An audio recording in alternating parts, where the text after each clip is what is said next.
do'stlar, bugun biz muhim bir mavzu gigiyena haqida gaplashamiz. Gigiyena nima deb o'ylaysiz?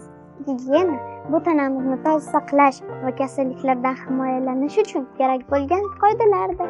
Gigiyenaning eng muhim qoidalaridan biri qo'llaringizni muntazam yuvishdir. Biz har kuni qo'llarimiz bilan juda ko'p narsalarga tegamiz.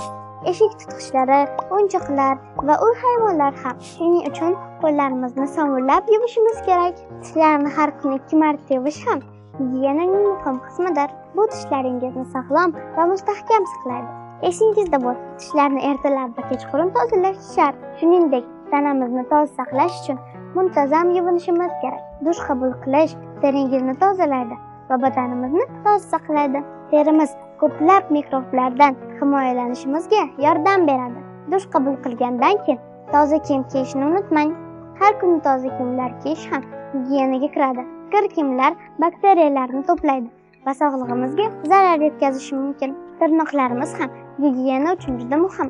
Agar tirnoqlarimizni vaqtida tozalamasak, ular ostida mikroblar yig'ilib qoladi. Shuning uchun muntazam tirnoqlarimizni tozalab va qirqib turish kerak. Sochlaringiz ham toza bo'lishi kerak. Sochlarni muntazam yuvib, tarash orqali sog'lom va toza saqlash mumkin. Toza sochlar doimo yaxshi ko'rinadi, to'g'rimi?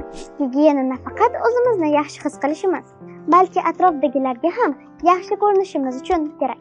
Tanamiz va kiyimlarimizning tozaligi bizni kasalliklardan himoya qiladi va sog'lom hayot kechirishimizga yordam beradi. Shunday qilib, gigiyena bu tanamizni va atrofimizni toza saqlashning eng yaxshi yo'li.